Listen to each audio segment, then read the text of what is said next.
Hey my friends, welcome back. Today I'm going to do part 4 of modifications to Sumo KTM 790 Adventure R. It'll be kind of like a mini review of some of the things that I've done.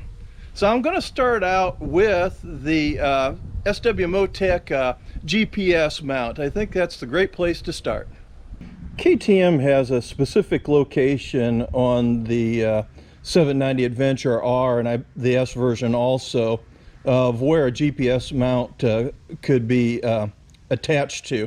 This is an SW-Motech mount here, and the original mount came with a piece that stuck it out to about here. I'm sure that SW-Motech did that so that it would fit a large array of different GPSs with larger screens. However, going down the road, because it was cantilevered out there, it just vibrated up and down like crazy, and it caused a situation where it was making the GPS almost unreadable. It vibrated so badly. So what I did is I took that portion out, even though they had it rubber isolated to try and avoid that. I went ahead and took that centerpiece out, and I drilled this lower hole here in their mount slightly larger, and then just bolted directly to the base here, and that eliminated almost all of the vibration to their mount and the GPS, and it's quite readable now. It didn't eliminate it completely, but most of it. The GPS I got is a Garmin Montana 680T, and I'm going to do a separate video on that, so I'm not showing it here today. But what I want to show you is I believe they call it the Amp Mount that fits onto the SW-Motech adapter here that goes between the bike mount and the GPS mount. This is the piece that allows you to take the Garmin unit on and off the bike.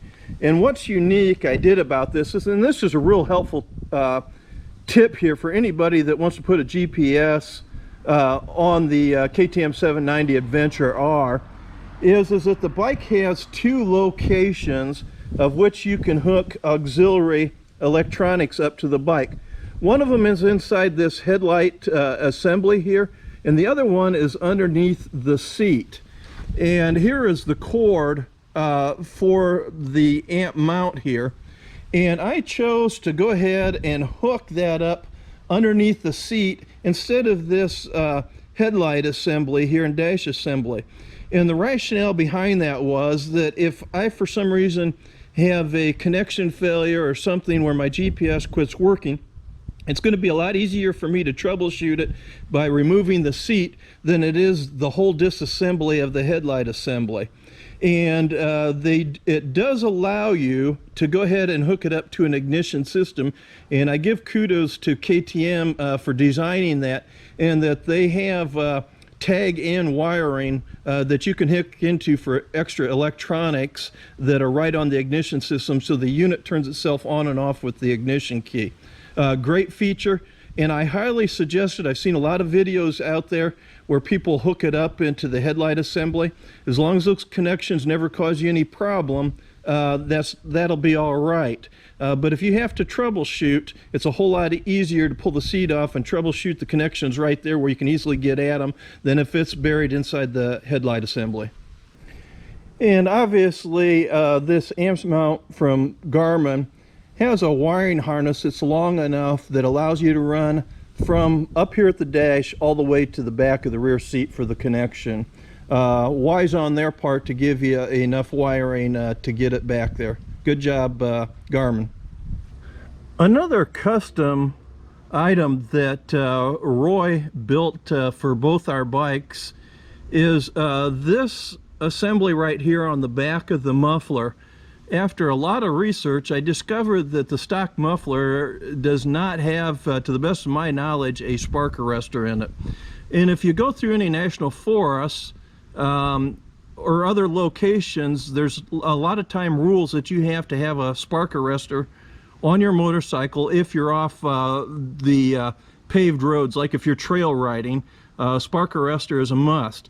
Now some of the bikes come with a spark arrestor right in the muffler assembly, and if you purchase like the aftermarket mufflers, a lot of them do come with a spark arrestor inside. The stock one does not.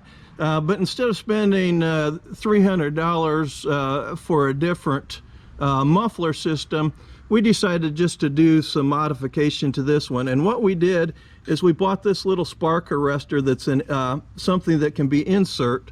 And all I have to do is remove this screw, and then push the spark arrestor in there and then screw it back down. And if I ever get stopped by one of the park rangers or anything like that asking whether or not I have a spark arrestor, it makes it pretty simple because I have it right here on the bike. It's easy to see, it's easy to verify, and that way I make sure that I don't accidentally start any forest fires, and I obey the law. And so that's a really actually pretty easy thing to do. Now, we used a little adapter here. We needed that because of the thickness here, the way that this is rolled over. We needed that to space it out just a little bit, but you wouldn't have to do anything quite this fancy. You could get one of these and just put a spacer between here and right here on that screw hole there, and go ahead and mount it to your muffler. You could either do it permanently, or you could do it like we do it, where we could take it on and off. Either way, it will work out just fine for you. And as a matter of comment, the way that we did this is we went ahead and drilled into the back end of the muffler and then installed riv nuts. And there's just 2 riv nuts that hold that on there. It's working quite well and has gone thousands of miles now. Another thing that I've done here is there used to be a panel on both sides of the motorcycle that basically were right beside the saddle. And I really wanted to be able to use those to put tools in on both sides because tools are bulky and heavy. But they just didn't store enough, is the bottom line, especially if you're going long distance and you might be in remote areas and you want enough tools to be able to get yourself out of a jam. And so what I have done is I've removed these panels and exposed the side there so that I could get more items up there. And I've bought these giant loop, they call them possible bags. They're waterproof bags. And on both sides of the bike, I filled these up to the brim with assorted tools. And this is a great location to be able to put the tools on the bike because it keeps the weight close to the center line and further forward here. So it helps keep the bike in balance even though you're adding weight to the bike. The other thing here is that I'm using these smaller Rok Straps, and I can't say enough things about those. As a review of Rok Straps, I already kind of did that on another video when I was doing some information on Maisie, my wife's bike. But save yourself a lot of grief and experimentation and just buy the Rok Straps. You won't regret it. They work exceptionally well. They're a combination of just a like a nylon or polyethylene type strapping and a bungee cord. They work great, and I don't know that I'll ever use anything else on the motorcycle. They just are that good. The last modification for this particular video that I'm going to talk about here is this giant loop tank bag. This is the larger of the 2 that they have. Boy, there's tank bags out there by the hundreds. And I looked and looked and looked and was really trying to find something that worked out really well for the bike. And this giant loop just kept coming up as being the one that seemed to be the most practical. The thing I like about this particular tank bag is it straps to the front on the triple tree, and then I can strap down along the side here onto the frame. And that sub base stays on the bike. But then you can take the whole bag here, let me get it unzipped here. You can take the whole bag and flip it over to expose the gas can, or you completely unzip it and take it with you for security reasons and just leave that base on the bike. I liked it for a lot of reasons because you don't have to unstrap it to get to your fuel tank, and you can take it on and off simply. It just is a better feature.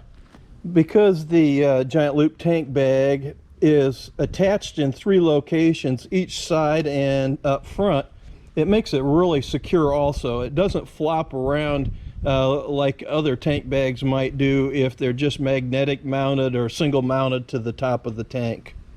Another nice feature about the Giant Loop tank bag is that it has pass-through for these USB cables, which I use to charge up my cell phone and my cameras. And this works out really well because KTM's put this cigarette receptacle right up front here.